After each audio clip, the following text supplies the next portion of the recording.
Zoom Sippachai Kulnuwong is the Thai journalist with 9 years experience of working at Thai and international news agencies such as BBC Thai, AFP, as well as international NTOs.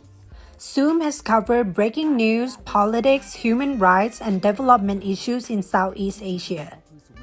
Today, Sustainable Bangkok is going to talk to Zoom about his work, his views on LGBT rights, and the future of sustainable fashion.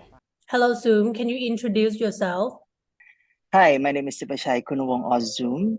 I was a journalist. I am a former journalist, and right now I'm working for a human rights organization. But I still consider myself as a storyteller. So I do a lot of human rights related stories, and especially focusing on the situation in Southeast Asia. Okay, can you tell us about how have you become a journalist? When what is started and why you chosen to be a journalist? Actually, I didn't plan to be a journalist. I mean, I didn't plan to become a journalist in the beginning. I studied journalism in the Thammasat University in 2008. And yeah, I was more into entertainment, like talk shows and performing. But then during my time in the university, one of my teachers introduced me to documentary filmmaking. He assigned us to create a video documentary film. And so I bought a camera and I went to shoot and came back to edit. And I felt really happy with the work that I did and the process. That I think that was my first time realizing that, oh, could be great. I mean, storytelling. And I think it also related to my background because growing up, I loved watching TV. I love watching music videos. I love watching all sort of performances. So I think there's this part in me that really like visual storytelling and storytelling in general. So that's how I bring, like something that I'm familiar with to the work that I do. And I think after that, I mean, during that time, it was, social media was not big like today. So it's like not everybody used it. Not everybody used YouTube. So it was kind of experimenting time for I think everyone. And for me to be able to kind of produce a documentary film, it like having this skill to produce a documentary film was very valuable at the time. So I started out in journalism as a multimedia journalist, and actually today I'm still kind of like working on both ends, like writing and also producing video. So I think it's just like it's the right time, and it's what the industry was looking for at the time with the skill that I have. So that's how I got a break into journalism industry. Okay, so let's talk about your style of journalism. You're calling yourself human rights journalist. What do you mean by that?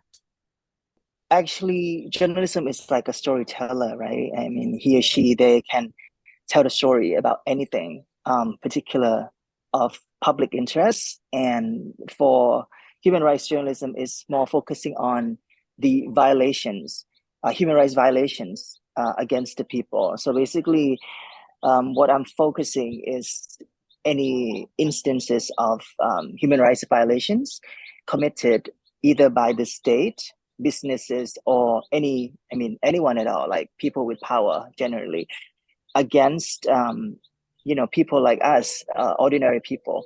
And in Thailand, there are so many violations happening every day. Like from the political system um, to oppression of the small people, like marginalized people. So yeah, so basically anything involve violation, human rights violations, involve making people unequal, involve the cases that um, political cases that people face repercussions from their speech, from their acts in resisting the kind of like the dominant political structure in Thailand. Yeah. Okay. Please tell us about your interest in LGBT movement, how LGBT Mm. has inspired you in your journalism work. Um, well, I've always been following LGBT movement and culture because I'm also a proud member of the LGBT community. I've been, intrigued by the LGBT movement and culture since day one because, I'm part of the LGBT community. So I always, look for representation of myself, either in the media or in the society. And when I grow up, I experienced the oppression, discrimination, marginalization of LGBT people through my own experience. So that's how I actually came to understand and became more interested in the all things LGBTs. And I think this experience of being excluded, this experience of being kind of marginalized by the society has also inspired me to resist. So this is actually journalism was a way for me to resist, for a way for me to really be proud of myself. I mean, I create work, I produce work, and I'm proud of who I am. And in the same time, I also produce the stories that tell about people, like people who might have not have the chance to speak. So I think that's how um, it inspired me to do more. And I think I can relate to many people, who are in the same position as I am. So I think it's kind of like journalism activism is not really just a job, but more like a survive. I mean, how I learned to survive. Like yeah. Okay, so what is your view on fashion? Do you think fashion is a powerful drive in today's society as well? Well, I think yes and no. Fashion obviously can draw a lot of attention, right? I mean, it's associated with the media, it's associated with people with a lot of money. So when fashion brands choose to do things, when they want to make a statement, their message are heard through the media and through the people. So when the fashion brands, they want to change something, or they want to push for a progressive agenda, for example, like, I don't know, climate change or human rights or whatever, these things get the people talking. So I think it's a good platform to promote all these social issues. But at the same time, fashion industry has its own problems, right? I mean, like uh, you just mentioned about climate change, how is the second cause of like the waste. Or I mean, there's so many problems with fashion industry, the exploitation of workers, when Yeah. you have when you have a lot of people working in a big huge factories, and they're receiving low wages and stuff like that. So yeah, I mean, it can be good and bad.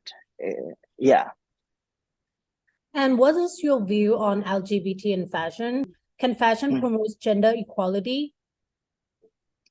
Yeah, I think for sure. And actually, it's quite ironic too, right? I mean, fashion.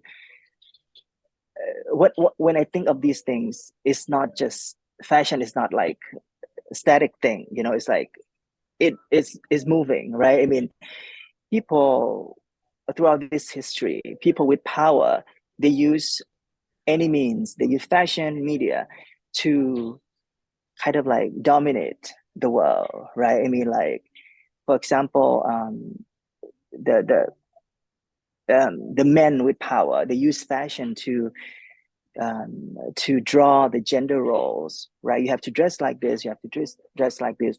Religion also influence fashion to, you know, use fashion to say, okay, you're a man, you have to dress like this. You're a woman. Um, Leaders, rulers use fashion to set themselves apart. I'm a king. I dress like this. You're, peasants. Don't have to wear the shirt or anything like that. But now that you know this world is like globalization world, right? And also in the age of the internet, the people with power is not the only one who can influence fashion. So people like you and me, every ordinary people can get access to the media, and they can basically open up the space for fashion to actually represent themselves and to resist back. So I think this is how I, growing up in the internet age, this is how um, it helped me as well to see that fashion has been used in a way that is not only to to reinforcing to reinforce the kind of dominant systems, but to create alternatives. For example, you see androgynous fashion now becoming so popular, or this kind of like non-binary culture is spreading everywhere. So it just gives a sense, it's kind of spread a message that fashion or anything can be okay. It spread the message that fashion is for everybody, regardless of your sex and gender and anything. So I think that's a beautiful thing. Do you have any view on global warming? Mm, Global warming and climate change, I think is very dangerous, and I think increasingly impactful to everybody. Um, my work, I don't deal with environmental issues like a lot, but I've done some environmental news reporting, and you know, it's the situation is quite grim. For example, like just the situation in Bangkok alone. I just went to an area in Samut Prakan, and you can see the water level really coming to the people's, like community. I just visit this temple that was used to be, in the area that is now the sea, right? And you can see the community has to move um, inward, like increasingly move inward, every 10, 20 years. So, you know, I can imagine, in 50, in 100 years, I can't imagine in 50 or 100 years, how Bangkok will become, if will be drowned underwater or something like that. So I think it's a really urgent issue, but sadly, in Thailand in particular, the conversation about climate change has not been a prominent one. And I think even among the activism, in the activism circle, um, we are focusing more on human rights. Like we are still facing with, the military coups.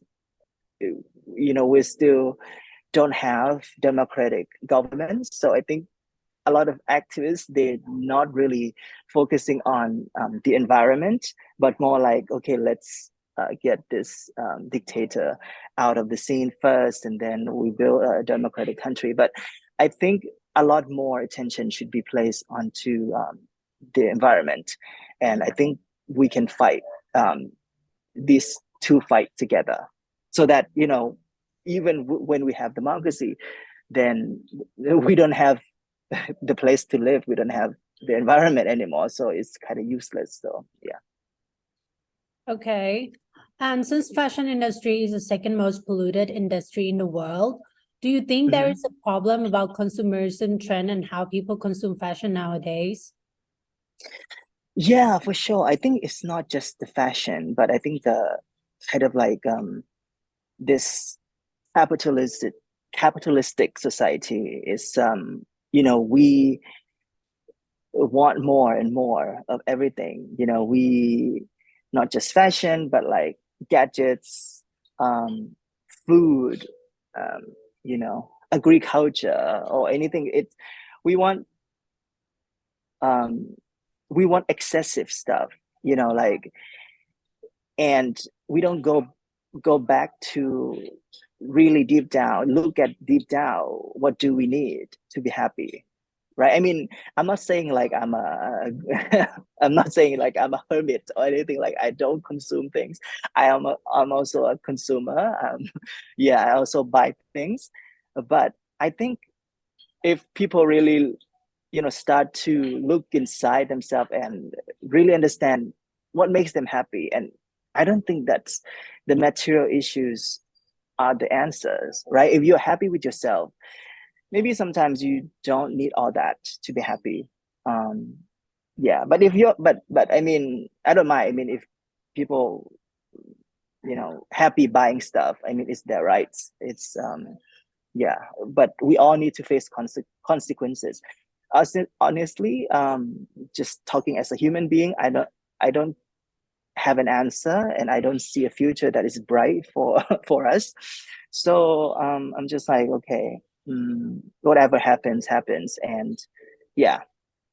And how do you think our generation can prepare for not mm, facing environmental breakdown? I think